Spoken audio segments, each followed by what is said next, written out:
네, 이호 작가님 들어오셨네요. 예, 형님이라고 부르는 사람이니까요. 예. 이호 작가님, 요즘에 뭐 뇌물 많이 주고 다니신다면서요. 여기 형님이라고 부르는 사람이 그렇게 많고, 뇌물을 받으시는 건가요? 예, 이정원 앵커님한테서, 예, 형님이라고 불리셨다고 하는데 도대체 돈 얼마나 받으신 거예요? 예? 예. 자, 그 다음에 김은도 PD님 들어오셨고요. 네. 아몰랑님 모셨고요. 이루피님, 순데렐라님 모셨습니다. 예. 파란대문님도 오셨고요. 예, 이나영님, 강태공님, 예, 김현태님 오셨고요. 수막새님 오셨네요. 보름달님도 오셨고요. 자, 강태공님 오래간만에 오시는 것 같습니다. 예, 감사합니다. 예.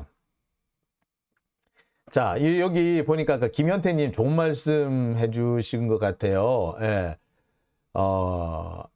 아까 김현태님 하신 말씀이 아닌가요? 예. 어떤 분이 그런 말씀을 하셨어요. 예. 윤석열 장모 최은순이 여러분도 잘 아시겠습니다만 문산인지 포천인지 뭐 의정부인지에 무슨 요양병원을 하나 만들죠. 근데 요양병원인데 우리나라의 병원은 반드시 의료인만이 소유할 수 있고 대표를 할 수가 있는데 거기는 이른바 사무장병원이라 그래가지고 의사를 고용해가지고 의사가 아닌 사람들이 돈을 버는 뭐 그런 구조였습니다. 그거 당연히 불법이거든요. 그거 걸렸어요. 걸려가지고 예, 검찰 수사를 받고 다 했습니다. 그런데 함께 사무장 병원을 만든 공범들은 다 감옥에 가고 다 벌금 내고 했는데 누구는 안 했다? 예, 최은순, 윤석열 장모는 안 했다. 1심에서는 유죄가 나왔는데 예, 2심부터는 또 무죄가 수두두둑 나와가지고 결국에 무죄 확정 판결이 내려져 버렸다. 이유인 즉슨 뭐? 네, 간단합니다. 각서를 썼더라. 최은순 씨가 그 병원을 나오면서 다른 공범들한테 각서를 받았는데 그 각서 내용이 뭐다? 최은순은 아무것도 몰랐다. 최은순한테는 민형사상 책임을 묻지 않는다라는 각서를 썼대. 그 각서가 무슨 상관이 있습니까? 도둑질을 함께 했으면 다 도둑이지. 나중에 도둑의 공범 중 한 사람이 일당 중 한 사람이 도망쳐 나오면서 야 나한테는 민형사상 책임 묻지 마. 각서 써줘 라고 했다고 해서 걔가 도둑이 아니야? 도둑은 그죠? 도둑은 도둑이잖아요. 각서 썼다고 도둑 아닙니까? 자, 그런데 그 도둑한테 그 각서가 있다는 이유만으로 무죄를 선고한 아주 황당한 사건이 지금 벌어졌죠. 이 대한민국이 이따위입니다. 이게 제정신인 나라인지 판사가 제정신인지 검사가 제정신인지 야, 이거 이래가지고 이게 정상적인 나라라고 할 수 있을까요? 이나영님, 그 각서도 불법 아닌가요? 네, 각서 자체가 불법이죠. 범죄를 함께 저질렀는데 그것도 범죄 일당들끼리 한 놈한테 쟤는 이제부터 우리 일당에서 탈퇴했으니까 쟤한테는 민형사상 책임을 묻지 않는다. 그게 무슨 효력이 있어요? 그거 아무 효력도 없어요. 참. 자, 그래서 요즘 나오는 얘기가 그거죠. 유검무죄, 무검유죄. 장용진은 검찰한테 찍혀 있어서 유죄죠. 검찍유죄입니다, 저는. 검찰한테 찍혀서 유죄예요. 자, 오밤중의 뉴스. 네. 자, 그러면 제가 준비한 두 번째 순서로 본격적으로 한번 넘어가 볼게요. 제가 오늘 준비한 두 번째 주제는요. 동규의 유혹입니다. 동규의 유혹. 우가 우리 한 편 먹을까? 예, 제가 아까는 제가 이걸 동규의 맨 처음 만들 때는 동규의 제안이라고 했는데 하다 보니까 동규의 제안보다는 동규의 유혹이라고 하는 게 훨씬 재밌을 것 같아서 이렇게 바꿨어요. 동규의 유혹. 우가 우리 한 편 먹을까? 야, 참 재밌죠? 우리 한 편 먹자는 동규의 유혹. 예. 자, 지금부터 하나씩 좀 설명을 해 보겠습니다. 자, 이 얘기는 어디서 나오는 건고 하니요. 여기서 나오는 겁니다. 2012년에 유동규가 나무기 유동규를 찾아갑니다. 그래서 유동규와 나무기 무슨 뭐 돼지갈비집인가 어딘가에서 만나서 얘기를 해요. 이 자리에서 나묵은 유동규한테 아주 적극적으로 매달립니다. 대장동 개발 방식을 환지 방식으로 해달라. 민영 개발로 해달라. 그러니까 아까 이 앞번 주제를 다룰 때 대장동 사업자들의 5대 요구사항이 있었다라고 하지 않았습니까? 그 5대 요구사항을 아주 적극적으로 어필한 거예요. 근데 그 중에 가장 핵심적인 부분이 민영 개발, 그 다음에 환지 방식 개발, 그 다음에 분리 개발, 뭐 요 세 가지라고 할 수 있는데 이분 아주 적극적으로 이렇게 막 어필을 해요, 막. 자, 이런 나무기야 뭐 민간업자니까 그런 말을 할 수가 있겠죠. 그런데 이에 대한 유동규의 반응은 어땠느냐? 뭐 공무원이니까 그래 생각 한번 해볼게. 뭐 내가 뭐 잘 얘기는 해볼게. 근데 뭐 잘 될지는 모르겠다. 내가 한번 해볼게. 라고 할 수 있느냐 정도였느냐가 아니라 그렇게 할 수 있을 것 같아. 내가 해볼게. 걱정하지 마. 사실상 동조를 했다라는 거예요. 그러면서 나온 얘기들이 뭐였느냐? 야, 우가 우리 깐뿌 먹을까? 였다는 겁니다.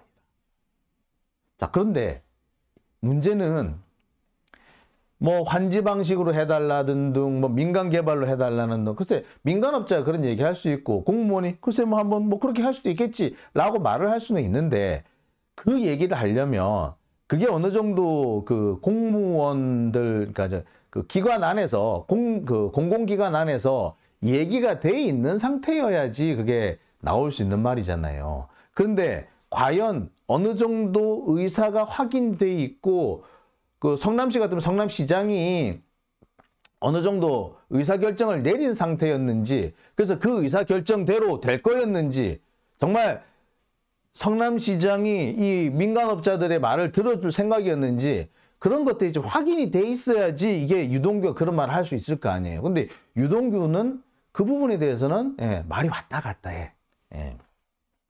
자, 당시 이 나묵을 만난 유동규는 나묵의 요구에 대해서 그래 뭐 한번 해보자. 할 수 있을 것 같다. 라고 되게 긍정적으로 얘기했다는 거예요. 하지만 당시 이재명 시장은요. 민영 개발, 수용 방식의 개발, 결합 개발 방식의 개발, 이 원칙이 아주 확고했어요. 확고한 원칙을 갖고 있었고 그 얼마 뒤에는 공식적으로 발표까지 합니다. 그러니까 딱 못 박아버려요. 안 돼! 라고. 자, 그런데 유동규는 도대체 왜 이런 짓을 했을까요? 자,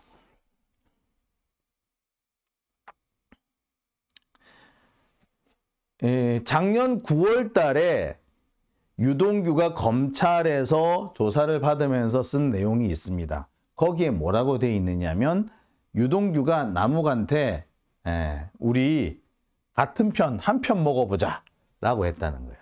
이 얘기는 검찰 신문 조서에서 몇 번 나오는데요. 맨 처음 얘기한 거는 작년 8월 달이었다고 합니다. 그러니까 유동규가 나묵한테 우리 같이 뭐 한 편 먹어보자, 우리 한 편 먹어보자라고 말한 거는 거의 확실한 사실로 보입니다. 여러 차례 반복해서 한번 진술 바뀌기 전이나 후나 같은 내용이 등장했다라는 거는 결국에 그거는 뭐 다른 큰 문제가 없다. 그럼 거의 확실한 사실이다 이렇게 볼 수 있겠죠.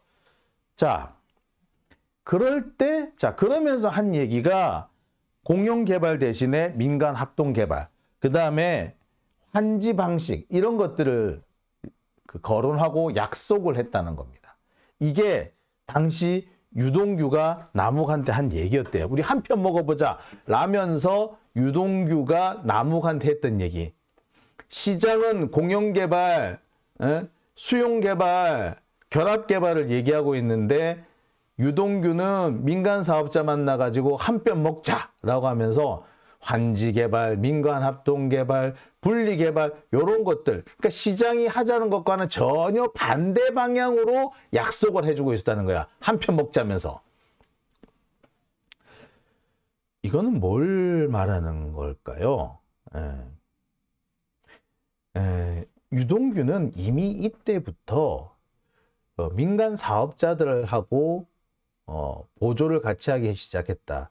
이해관계가 민간 사업자들하고 일치돼 있었고 민간 사업자들과 발을 맞춰서 움직이고 있었으며 사실상 민간 사업자들이 성남시에 심어놓은 밀정 간첩 스파이 같은 거였던 거죠.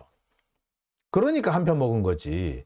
한 편 먹는다는 얘기 뭐야? 공무원이 업자하고 한 편 먹는다는 게 뭐야? 내가 너를 위해서 프락치가 돼줄게. 이 말 아닌가요? 그죠? 자,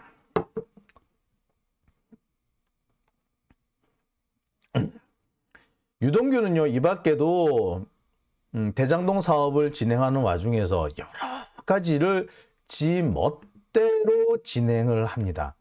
대표적인 것이 최윤길 의원을 만나가지고 민관 합동 방식의 이 대장동 개발을 거의 약속하다시피 합니다. 아니, 최윤길 의원은요, 내가 성남도시공사를 만드는데 도움을 줄 터이니 대장동 개발 방식을 민관 합동 방식으로 하자라고 요구를 해요.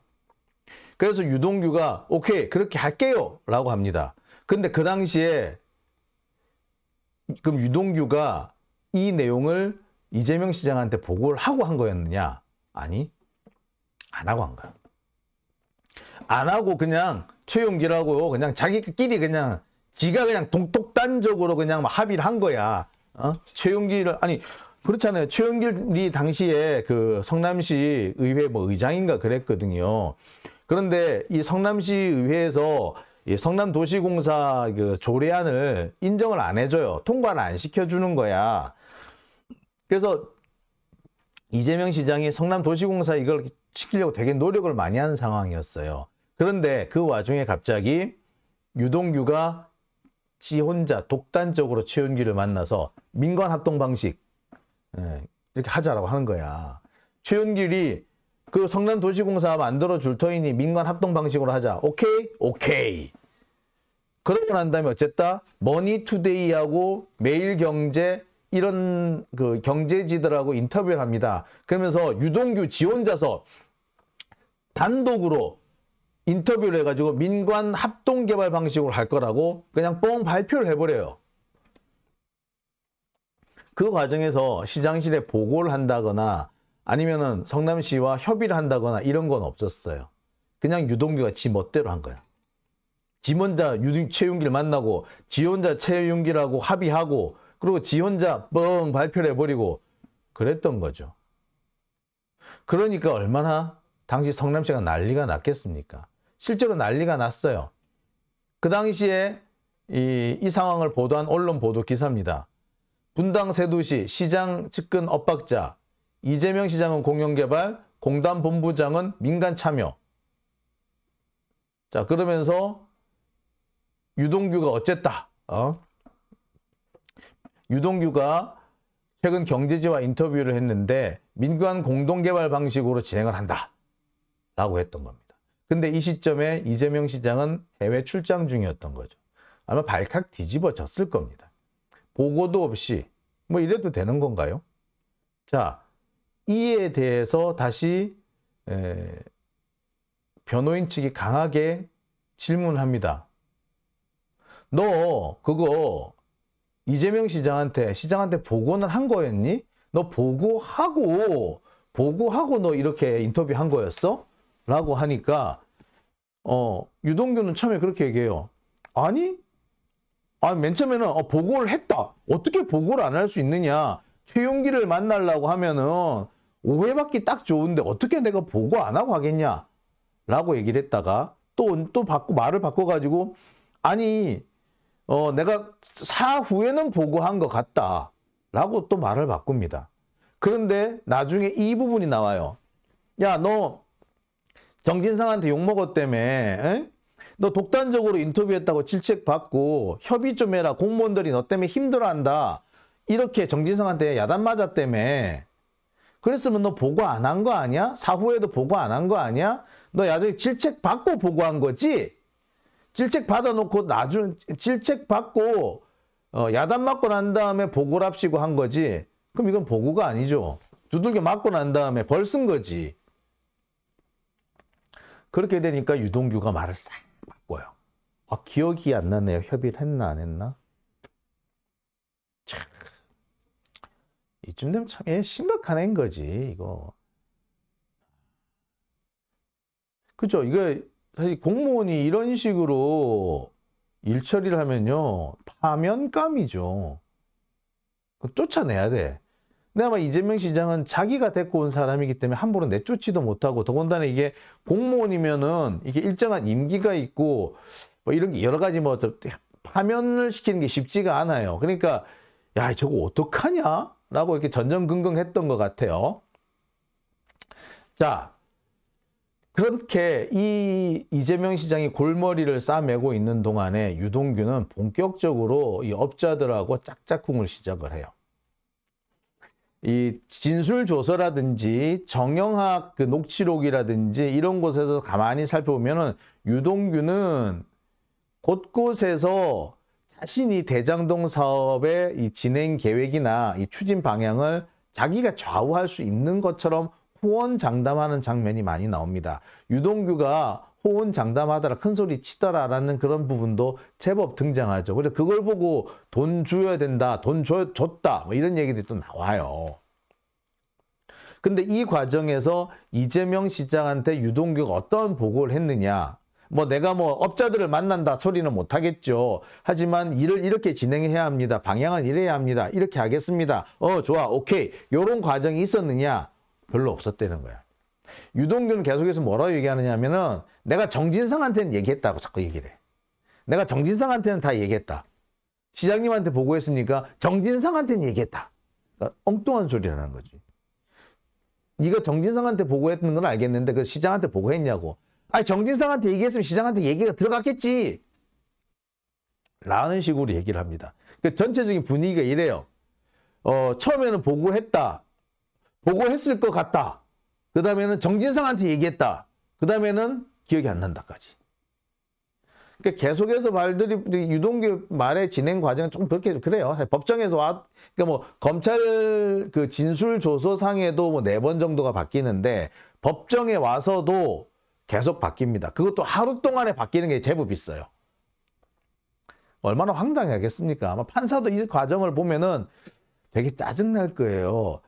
자기가 눈으로 뻔히 보고 있는데 뻔히 보는 앞에서 진술이 보고했다, 했을 것이다, 정진상한테는 했다, 기억이 나지 않는다.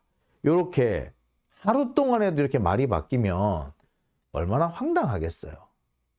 게다가 지금 이 조병구 부장판사가 정진상 재판, 김용 재판, 그 다음에 대장동 본류 사건에서 3가지 재판을 같이 맡고 있는데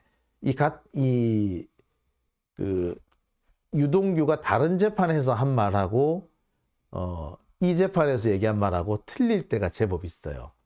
그런 상황이 나올 때마다 재판장이 되게 황당하다는 표정을 지으면서 질문을 해요. 하여튼 뭐 외국 같았으면 이런 상황이 벌어졌으면 판사가 화를 내는 상황이죠. 화를 내면서 지금 좀 공소기각을 때릴 상황인데 참 지금 아마 판사가 지금 많이 봐주고 있는 것 같아요. 자, 그럼 여기서 우리가 의문이 드는 부분이 있습니다. 유동규가 이렇게 지 멋대로 나대고 지 혼자서 마구 질러대고 하는데 그럼 이재명 시장은 당시 뭘 했을까? 이거 몰랐나? 아니요. 알았던 것 같아요.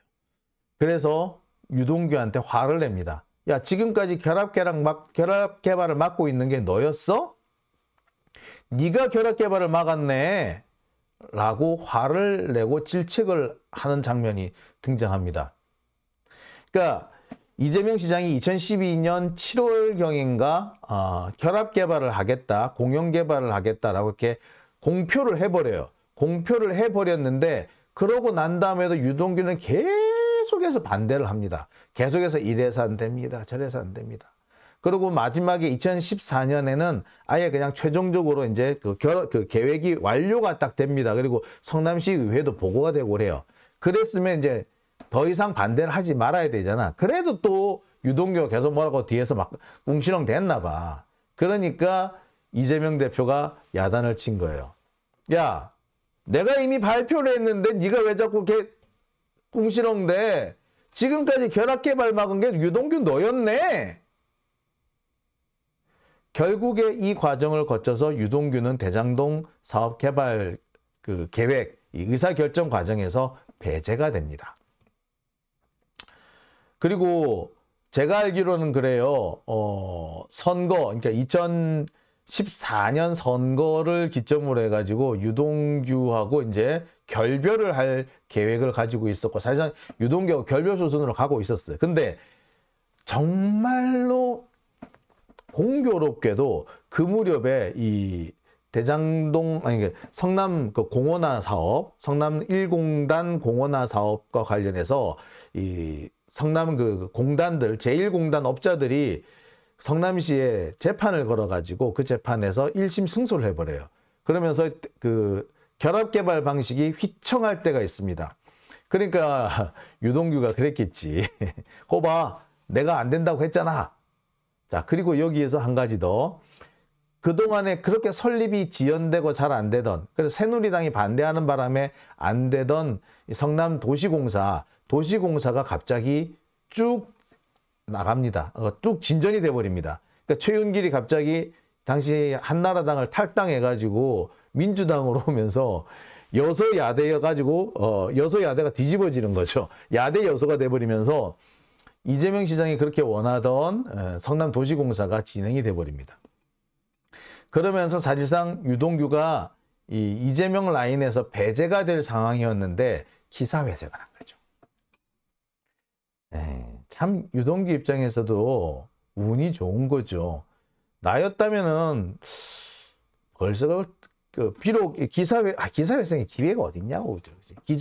그렇게 내가 열심히 심혈을 기울여서 추진하고 있는 방식에 자꾸 엇다리를 놓고 딴지를 거리는 놈이면 내쫓아야지. 그래도 참 다시 한번 기회를 주는 거 보면 참 이재명 대표도 참 생각보다 마음이 약한 분인 것 같아요. 그죠? 자, 상황이 당시에 이렇게 됐었다고 합니다. 자, 참 유동규 참 대단한 놈이죠. 예. 이런 것들을 가만히 살펴보면 유동규는 이미 2012년, 그러니까 2012년이면은 이 대장동 사업이 아직 본격적으로 시작하기도 전이고 개발 계획이 완성되기도 전이에요. 근데 그때부터 이미 얘는 남욱, 정영학, 김만배하고 같이 한 편을 먹고 있었구나라는 게 이미 드러나게 됩니다. 자, 그런데 문제는 여기서 이재명과는 유동규가 상당히 거리감이 있었고 유동규가 하는 얘기가 이재명한테 거의 먹히지 않았다는 것이 드러나 버리죠. 그렇다면 뇌물을 받은 것은 유동규 자신일 뿐이지 그것이 이재명이나 정진상한테 넘어가지 않았다고 볼 수 있는, 이재명이나 정진상한테 넘어갔다고 볼 만한 근거가 하나도 없어지는 거지. 안 넘어갔다고 밖에 볼 수 없는 거 아니에요. 그죠? 너 돈이 넘어갔으면 뭐라도 의견을 들어줬겠지. 근데 하나도 안 들어줬다는 것만 보더라도 실제로 이 뇌물의 종착지는 유동규였다. 그 뒤로는 흘러갔을 가능성이 사실상 없다라고 보는 게 맞는 거죠. 자, 가드이지님은 관상이 과학이다 라고 하셨어요. 그 얘기 제가 요즘에 그 법정에서 자주 듣습니다. 법정에서 그 유동규 표정이라든지 이런 행동을 보면서 뭐 깍두기라, 저 완전 깍두기다. 제 몇 년 전에 봤을 때는 더 깍두기였다. 이런 얘기들이 참 많이 있어요. 예. 이나영님, 대장동에서는 점점 더 이재명이 안 보여요. 예. 더 이상 뭐 보일 수가 없죠. 영혼을 팔아라님, 근데요, 50억 클럽은 어떻게 돼 가나요? 50억 클럽은요, 결국에는 이게 특검이 해야 될 거예요. 검찰은 절대로 50억 클럽에 대해서 수사할 의지가 없습니다. 지금도 보세요. 특검이 활동을 하려고 그러고 특검법이 진행이 되려고 하면은 갑자기 압수수색하고 막 그러잖아. 그런데 특검법이 진행이 돼버리면 그 특검법 시즌이 지나가 버리면은 또 아무것도 안 하죠. 아마 지금쯤 뭐 하고 있다? 압수수색을 빌미로 해가지고 증거 인멸을 하고 있다고 보는 것이 거의 기정사실이라고 보면 될 것 같아요. 대장 50억 클럽 수사 안 해요. 근데 이렇게 50억 클럽 수사가 이 부분이 지금까지 이렇게 지연될 수밖에 없었던 것은 이거는 거의 전적으로 정의당의 잘못입니다. 50억 클럽과 관련해서 특검을 하자고 한 얘기는 지난해 5월 그러니까 대선 직후부터 있었어요. 근데 그 대선 직후부터 있었는데 이 법에 대해서 가장 차일피일 시간을 끌었던 것이 정의당이죠. 지금처럼 돼버리면 그러니까 작년 5월 달에 그 대장동 50억 클럽 이 부분에 대한 수사를 했었다면 특검을 발의를 했었다면 지금쯤 이미 특검이 활동을 하고 있을 거예요. 그런데 무려 1년 가까이를 질질 끌다가 지난 4월 달에 이렇게 패스트 트랙에 태웠지 않습니까? 지금 상황으로 보자면 올해 연말이 돼야지 특검이 시작될 거예요. 참 이런 면에서 보면은 정말 정의당 가서 두들겨 패버리고 싶어 진짜. 자, 지금까지 제가 얘기를 했던 부분은 요약을 하면 그렇습니다. 유동규는 대장동 사업에서 성남시의 이익을 대표하는 사람이 아니라, 즉 성남시의 공무원이 아니라 업자들의 밀정으로서 활동을 했다. 그래서 업자들의 이익을 위해서 일했을 뿐이다 라는 겁니다. 그리고 업자들하고 깐부 먹자, 너 나랑 한 편 먹을래? 라고 먼저 제안한 것도 유동규다 라는 거죠. 자, 오밤중의 뉴스 두 번째 주제는 여기까지 하고요. 이어서 세 번째 주제로 넘어갑니다.